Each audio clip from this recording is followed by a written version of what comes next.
I'm calling to order this meeting of the North Liberty Library Board of Trustees for April. I have a gavel. Our first item of business, are there any additions or changes that anyone wants to make to the agenda? No? Number 2, public comment. There are no one in the gallery. We will move on to item number 3, updates on the board. Yes, so Jamie is moving out of state. So this will be their last board meeting if they come tonight. Otherwise, this will not be their last board meeting, and whatever the last one is.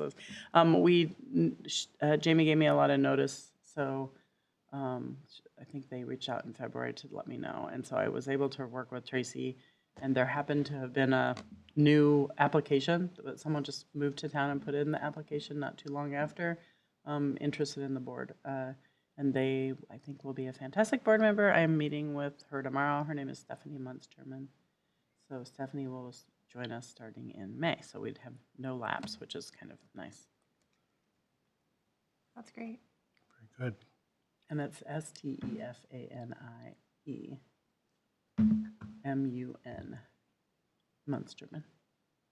Munsterman? Munsterman, yeah. Okay, great. Thank you. M-A-N.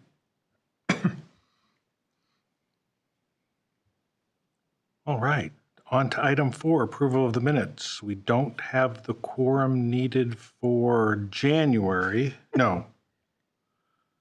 Angela Brandy Scott for December. So, Angela Brandy Scott to approve the minutes for December.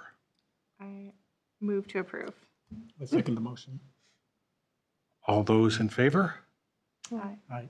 The ayes pass. The December minutes are passed. In January, we don't have them. January, we don't have enough people here, so we will defer that one until next time. But I can remember to put them in. And now for item 5, staff introductions. We have the youth and teen librarians, Kayla and Zoe. Welcome. Hello, friends. So since a lot of you guys are new and Zoe is relatively new to most of you, we thought we would just go over who we are and what we do. So my name is Kayla. I use they, she pronouns. I'm the Youth and Teen Services librarian at the North Liberty Library. I've been at the library for 7 years this fall. Here's some random facts about me and some of my favorite books, both in youth and adults. Kayla, I didn't catch that. What pronouns do you use? They, she. Okay, thank you. I'm Zoe Murphy. I'm the Assistant Youth and Teen Librarian at the North Liberty Library. I will have been at the library 2 years in August. And yeah, here are some photos and information about me, as well as some of my favorite media. And I have a cat. His name's Darlington. He's evil. A menace. Your cat looks like a snake. Oh, that's a big snake. That's actually one of Lindsay's snakes, the reptile lady. We're going to be talking about it. Yeah. So, yeah, there you go. Yeah. So we're going to be talking about the services we offer, how we engage the youth, as well as the programming we provide. Services. So we do a lot of services. Our main service would be at our youth desk. We staff that desk 5 days a week, sometimes more depending on if I'm working on the weekend. And at that desk, we do a lot of readers advisory and just general desk help for our children's and youth and teen collections.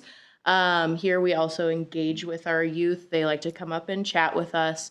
And we also have a question of the week on the board. Our current question of the week is, do you think a hippo or an elephant will win in a fight? Any? No Hippo. Hippo? Hippo. Yes. Land or water? That's the correct answer. They are. The question is officially I tied. said land or water.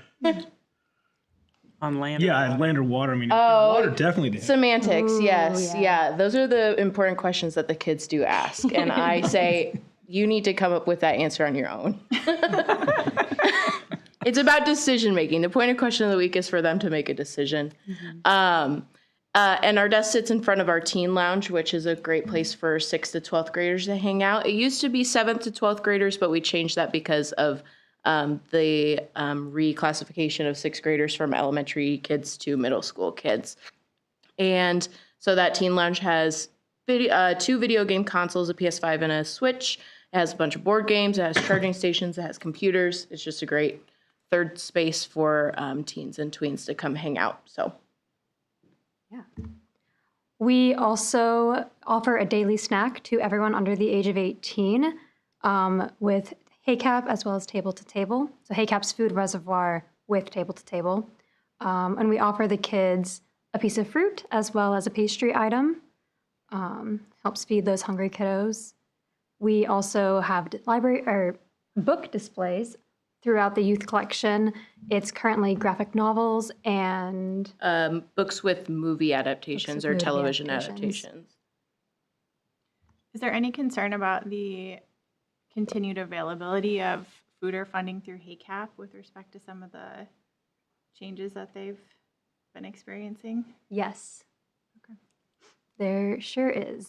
The biggest problem we're seeing right now is that a lot of these places that we get the food from, because we get them from big box stores, and Table to Table picks up food as it's expiring, and they just aren't making as much food because of all like their shortages. So we're just seeing less because there's less in the stores. We also offer regular monthly and yearly services. We have our reading programs in the winter and in the summer. And then we offer a semi-monthly Teen Lit Crate, which is like a subscription book box service, but completely free, where we curate 2 to 3 book recommendations per teen based on a survey that they fill out. And then they get a snack, a candy, stickers, a button or a bookmark, and some other thing like a fidget or slime, something like that. And they get to keep all of the things. And then we check out the library books to them, and they bring the box. It's a bag now. They bring the bag and the books back after the 3-week checkout time. And it's a really successful service. We have 10 kids. We have 10 kits, and they get filled up really quickly. We're thinking about expanding that. My daughter's a big fan of that. Yeah. She's 17 and she loves those. Yay. That's amazing. My son does too. So. There's an adult version. Ooh. So. All right, youth engagement. So we offer a volunteer program for kids 6th to 12th grade-ish. I think we have a 4th grader right now. And they come into the library, they donate an hour of their time, and they clean the toys for us, especially the baby toys that you use during story time. They shelf read the shelves, make sure they're in order, cut papers for question of the week, do random craft prep, as well as help us with programming. Like that top photo is them putting their costumes on to be the mascots at some of our for big Hello programs. 2025. I think is that. I think that's 24. Oh, Hello 2024. Yep. Cutting up t-shirts. Anyway, so we also, when we engage with the youth, we do a trauma-informed approach, and we really focus on making that empathy-based.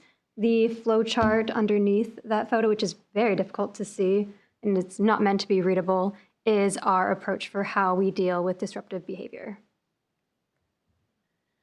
We also engage with youth at special events like outreach and big events. Like we go yearly to Kirkwood STEAM Institute, where we kind of talk about our job, and then we have them do a STEAM activity. We see about 200 7th graders over 2 days at that yearly program.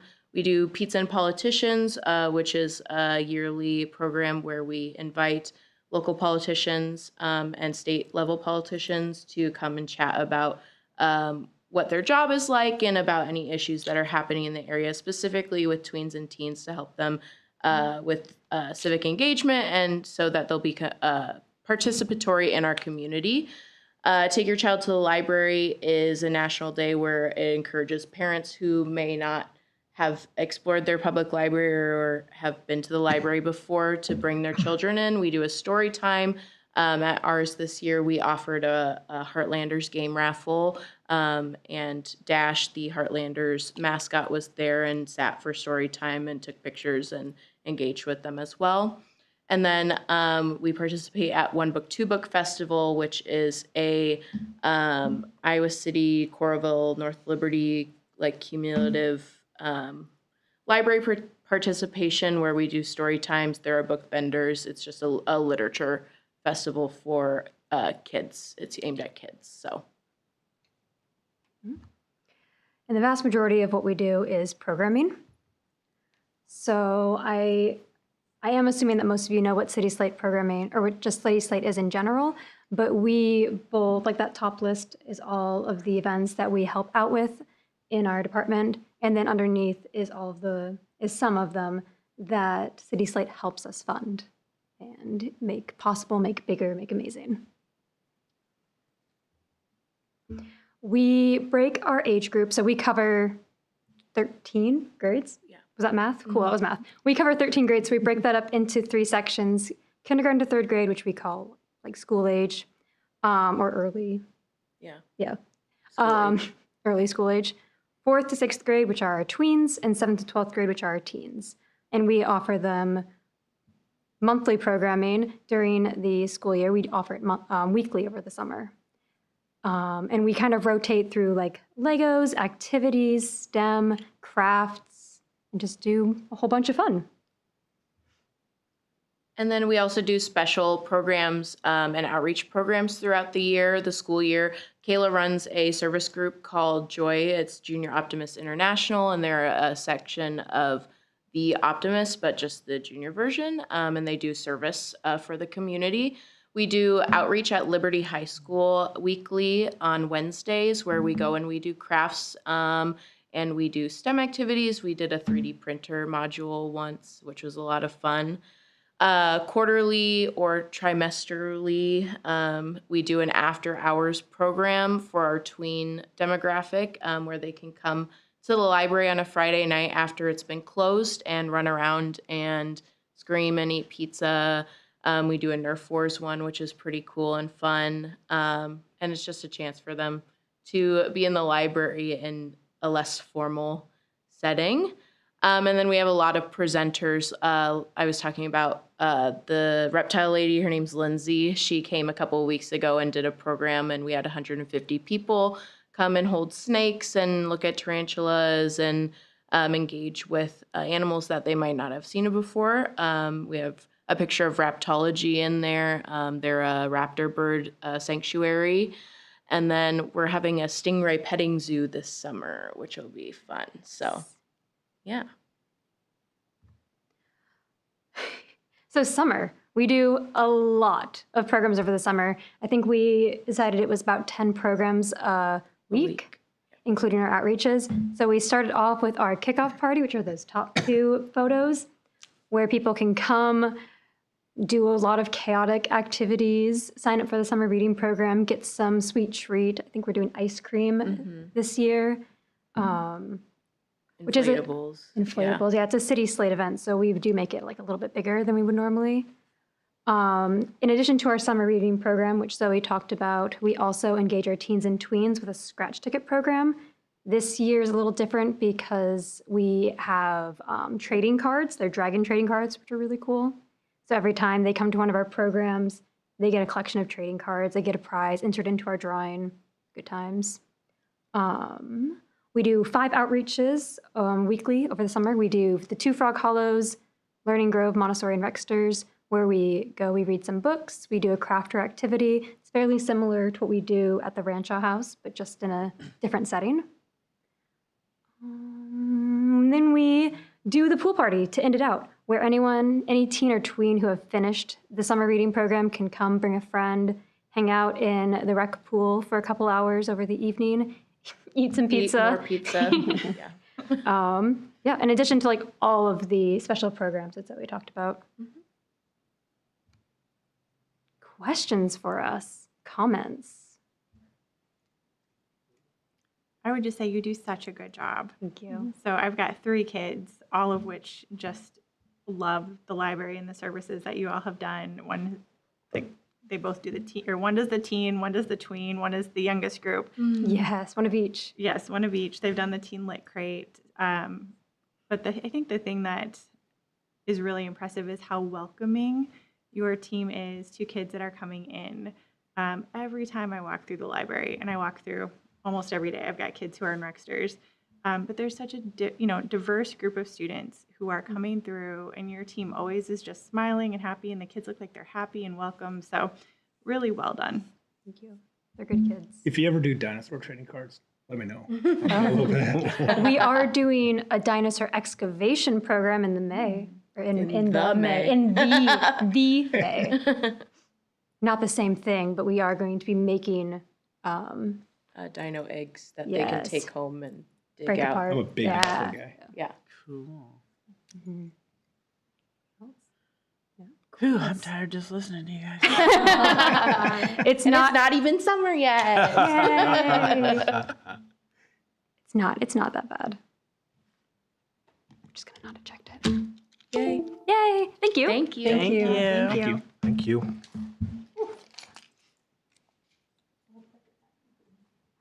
All right. Moving on to item 6 on our agenda, the director's report. All right, so I tried to condense March and April into one. So I didn't do both financial updates, obviously. Right now, we are at 67% is the average of this time of year, and our total right now is 69%, which, again, as I say every month, is just some of the places where we spend more in contractual services. We're actually doing really well in all areas across the board.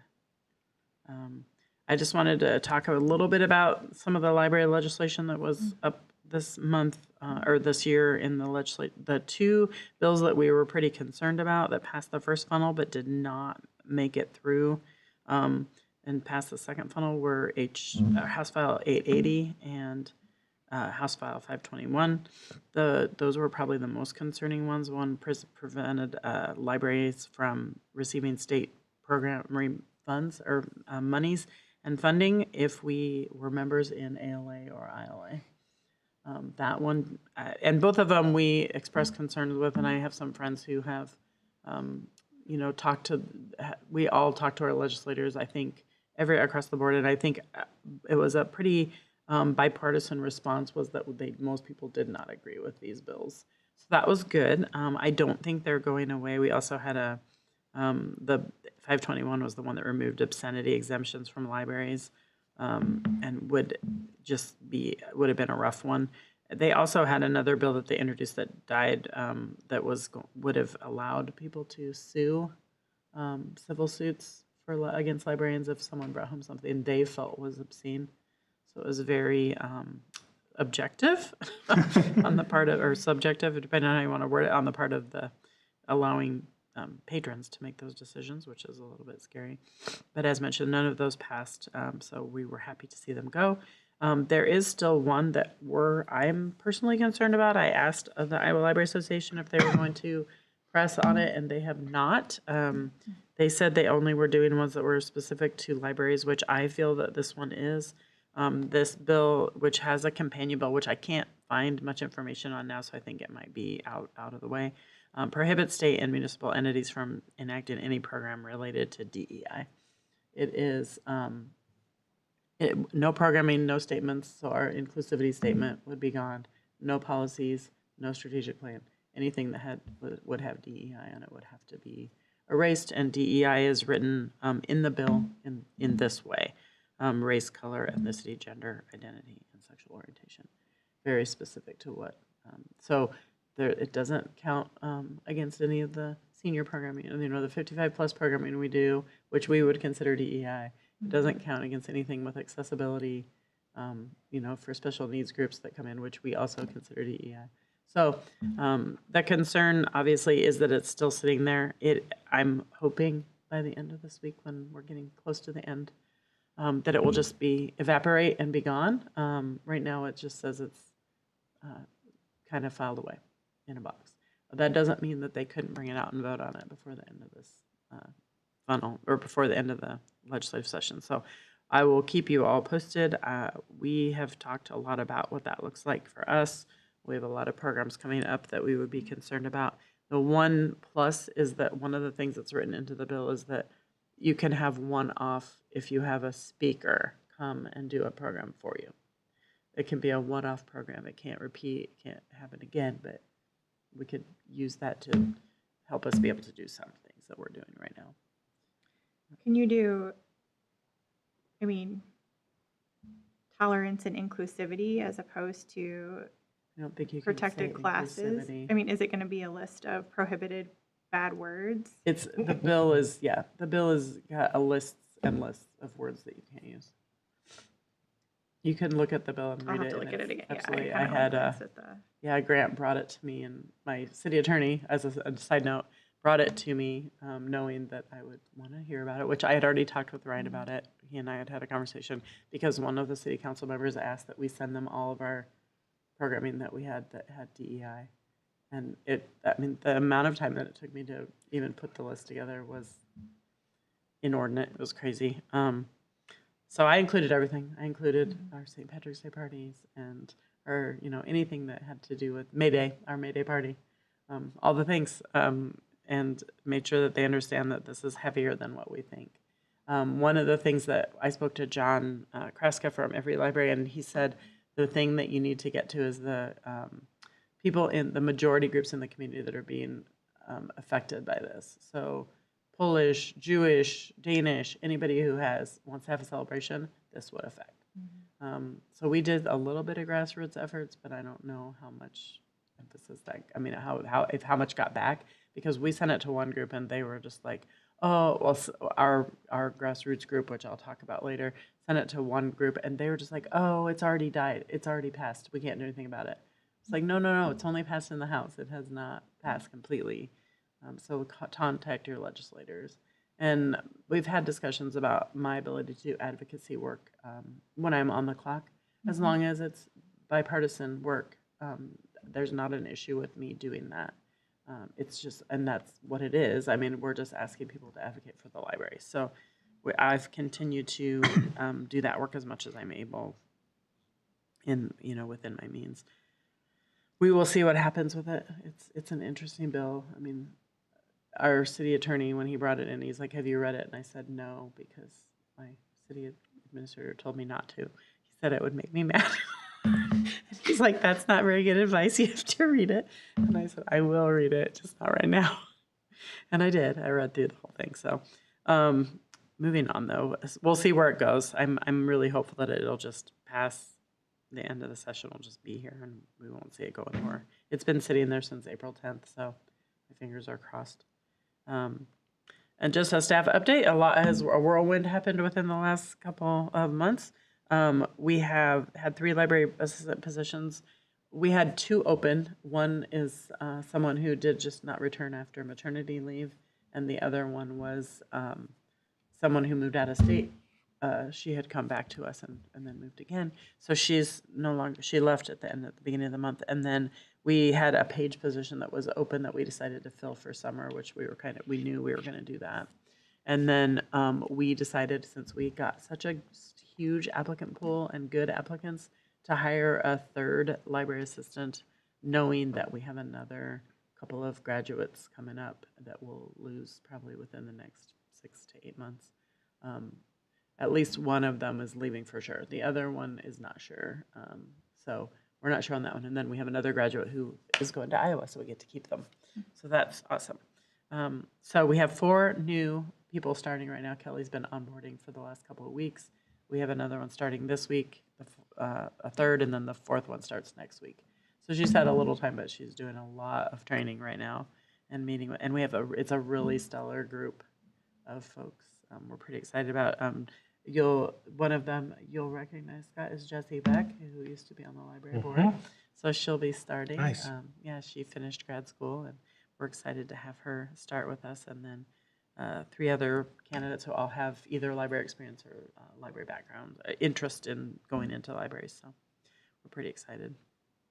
And then I wanted to talk to you guys a little bit about a citizen group that we started this last month too, and it now has a name. When I first was writing this, it wasn't completely done. So a couple of local patrons, well, one local patron came to me and asked about advocacy as a community member and what could they do to advocate for the library at the Capitol or with legislators. And so she and I met, and she had reached out to a couple libraries, and apparently the other libraries sort of sent her on her merry way and told her, great, thanks for doing that. But I was excited and thought, wow, could we build something a little more? So my support has been very minimal with her. It's just kind of helping her get started and being a guide in the background. She's really doing all the work. She met with one of her friends. They are leading it. It's called Reading Free in Iowa. If you are on Instagram, it will be, you can find them on Instagram. They are of their own accord reaching out to every librarian, over 500 librarians in the state of Iowa. And she's already had meetings with at least 2, and I think she's got 1 or 2 more who want to meet with her as well. And she's very excited about that work. And they've been going great guns as far as just getting the word out that they exist. We created a form for people to fill out that they can then if they have a call to action, they'll be able to reach out to everyone on, through an email. And then on the back end of it, we have a librarian group that will not be listed on that group, but that I'll be able to contact separately just to share the work they're doing so that they can see. And the ask has been, if you want to join, you can find them on the thing, or you can ask me and I can have them email you the information. And then they're asking everyone to then send it to 5 of their friends across the state. And we're hoping to build a statewide network of citizen advocates so that when we get into 2026, there's a preparation. Alicia, who's leading the cause, Alicia Reed, is an art historian and said, I argue for a living. That's my job. I build arguments. And she's just had some things to say, constructive feedback about the way librarians manage themselves in the room with the legislators this last year. She said, everybody's looking at I have 2 minutes to get my point across, and then they're repeating that, and the next person repeats it. And instead of saying, we've got 30 minutes, let's work together and figure out a good, solid, thing to say. So I think she's going to do some great things. I'm really excited to work with her. We met as librarians. We met with Amanda Jones, who is an author and librarian from the South, who wrote the book That Librarian, who has been under attack in her community and very horrible, has gone through a lot, has lawsuits pending across the country now, and is working diligently and now touring all over. It's just crazy how much interest people have in talking with her. So we met with her and talked about what that could look like from her standpoint, because she helped start the one in Louisiana. We also met with John Kraska, my friend from Every Library, and he's going to be doing some training for us, sometime advocacy training for that group, sometime in the next month or 2, once things settle, the dust settles a little bit with the legislative session. So we're really excited about the possibility of it being a sustainable group that'll continue on. There's several states that have these. So I think we're just be one of, we have models that we can look to or reach out to. Eventually, I know John is willing to build out a website for us.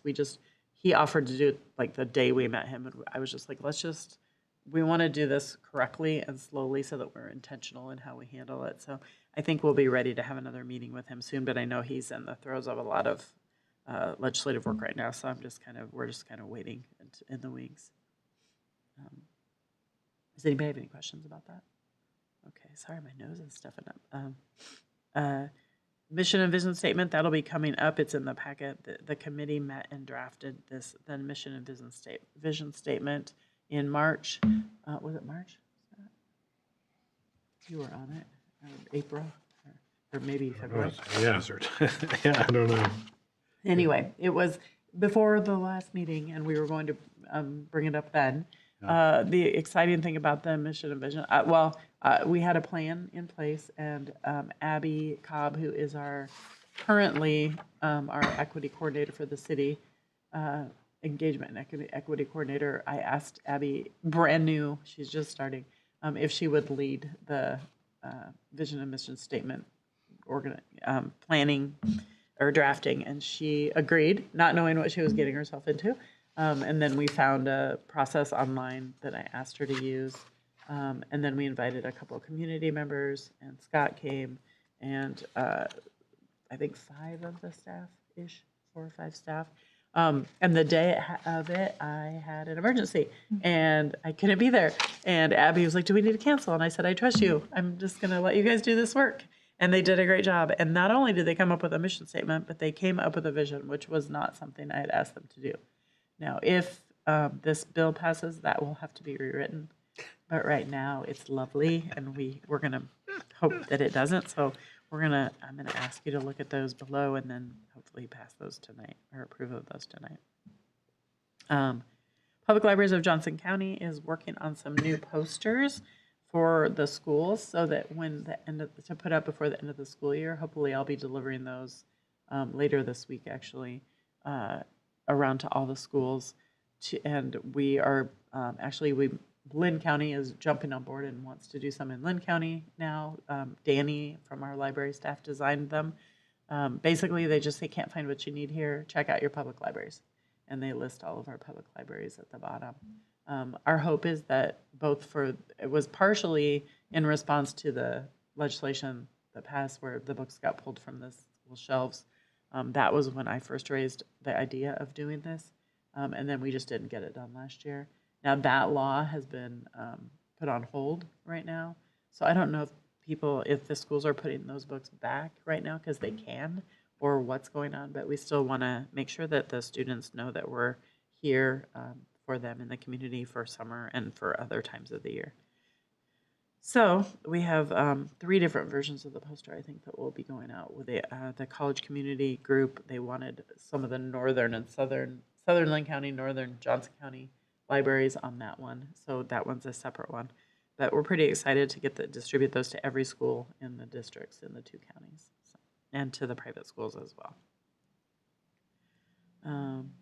And then I got to go to the Night Leaders Conference in February. I went to it last year as well. It is probably, what's really great about it is it's very intimate. It's about 60 people. And it's me and a few others from mid-sized libraries and a bunch of very large urban libraries. It's a really great experience, actually, for me to be in that space and meet those folks. I made some really good connections with the Boston Public Library Director this year and the LA Library Director, who I hadn't met in the past. So people that I feel like I could, if I needed to, reach out to, ask questions to. And I think that it's nice that they recognize that we all have seats at the table at the different sizes. So it's been an honor to be able to go to that event and be a part of it. There was a lot of talk about concerns about archiving and being able to maintain records. We had some really good, we had archivists. One of the panels was an archive panel that did a great job. And then there was just panels on engagement. My friend Michael Holman I was able to get him on the list, which I was super excited about, and he was invited then to speak as well. I did not get to stay for the media conference, which follows everybody's invited to stay. I had to come back because we had our Shola Richards event in Cedar Rapids, the staff training day, but I'm kind of, in a way, I was really sad to miss it, but in another way, it was 1,200 people. It was very overwhelming from what I understood. But the one piece that I was really sad about was that Vivek Murthy, who was the Surgeon General under Joe Biden, was one of the speakers. And I'm like a fangirl. I love his work, so I was really bummed to not be able to see him in person. But then the final thing that I have is the quarter staff training, which was our first ever that I told you guys about at Cedar Rapids. We had over 200 library workers, board members got to go, and other leaders, community leaders there for Shola Richards in the morning. And then everybody got a copy of his book. So Civil Unity is in front of you because they had extras. He brought 500 books to give away to people, which was lovely. We are already excited for next year. One of the things we were able to do was coordinate with my friend Michael Holman, who wrote Meet Me at the Library, to have him come in remotely he was actually still in Miami, and sitting in a chair in the hallway. But to kind of introduce him, and our thought is to perhaps bring him next year for the event, which I'm super excited about. And that is everything on my list, or my report. I understand that you may not have gotten the packet. I apologize. I sent it through Dropbox, but it was a little bit weird, and I know that Nick Burgess contacted me at 5:30 and said that they didn't get it, and I had heard that others didn't either. It shows that you guys all got it when I go to look at the Dropbox, so I don't know exactly where in the ether it is, but I resent it tonight really late, so it's there for you guys to review after the fact, I guess. I was going to see if there was anything specific that we might want to point out. I know one of the things I guess I would point out is Kelly hosted, is still hosting the Small Biz and Small Libraries, which she did her third one, and over at the Rancho House, she's hosting those. They have been extremely popular, and it's really exciting to see the business community, the interest that they're coming. About 20 people are attending those. I think they had 12 at one. I think they had like 19 at one. This one looked like it had 12. So we're super excited to see that. And then we hosted the Chamber's Coffee, not the Chamber, they're called now, Think Iowa City. But we hosted coffee for them, the Greater Iowa City group, last month too. And we had about 20 show up for that. And several stayed for the tour that Kelly gave afterwards. So that was exciting. As well. So we have a volunteer fair coming up that Kelly's doing, which I think will be great. And then I don't know. I was going to just see if there was anything else that I wanted to. The Adventure Pass, we're still hoping it was supposed to be up and running by the end of March, but now they're saying June. So we're on hold again for that one. If you haven't been in to see the guinea pig cage, it's so great to see it shorter now so the littles can see in. It's so fun. And then the Vita Tax Clinic, I guess, would be the other one. We were excited to be able to host. We had 3 come in and complete returns for the first one, or 9 for the first one, but we had 3 total events for that. So it's nice to have them back. We used to host them a long time ago, and it was a little clunky for us because we just didn't have the setup that they needed, and they had kind of stopped coming, but they reached out this year to come back. So glad to have them. And that is all that I have.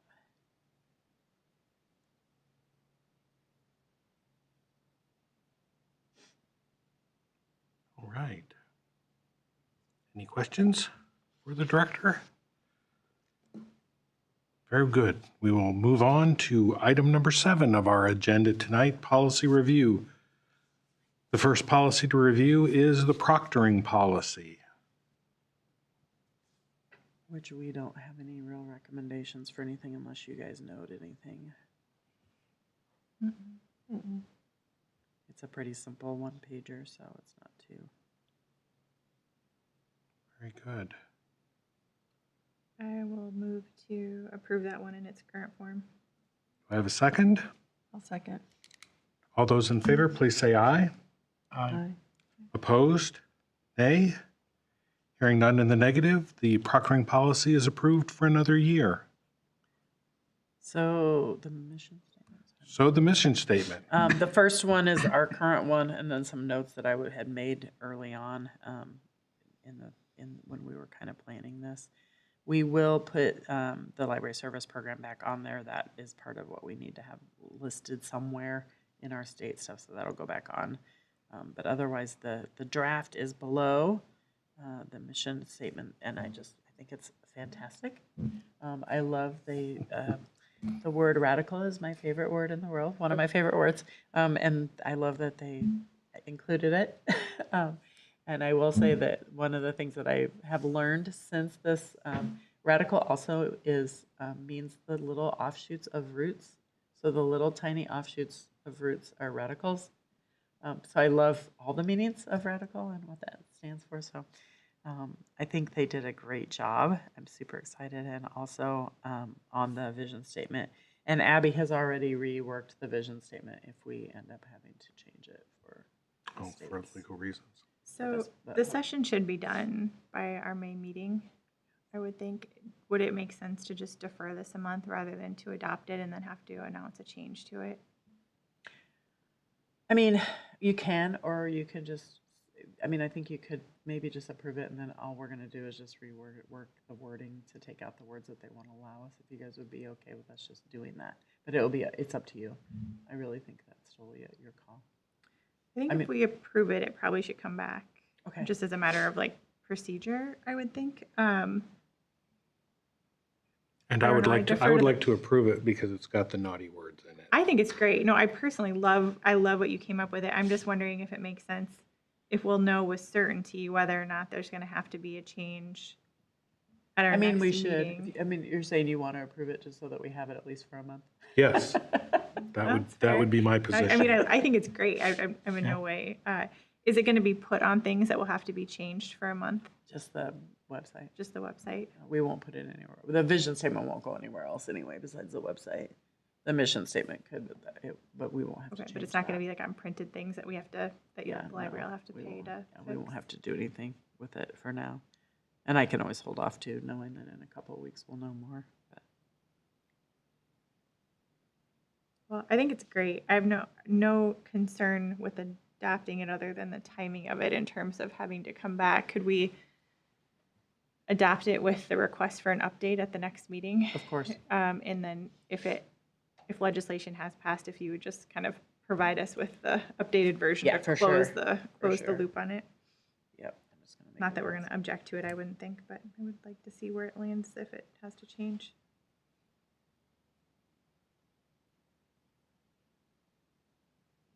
Yeah, we wanted to say so much more, but then the worksheet that we did and Jenny's admonition that it should fit on a pencil.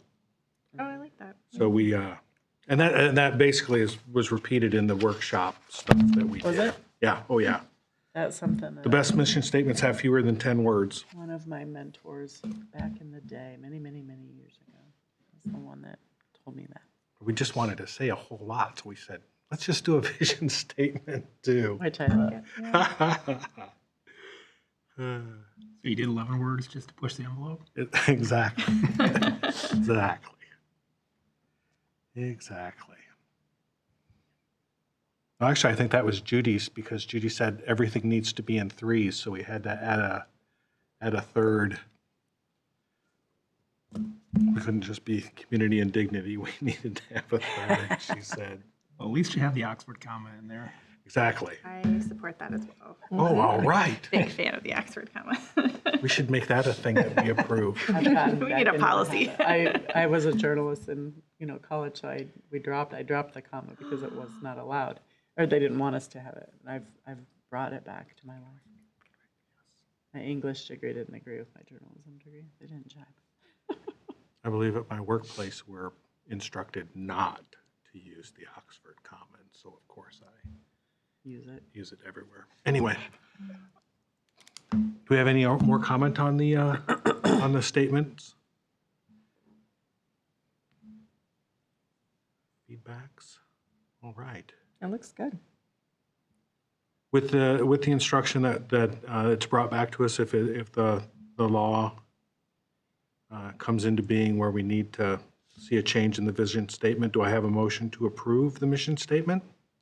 Move to approve. Do I have a second? I'll second.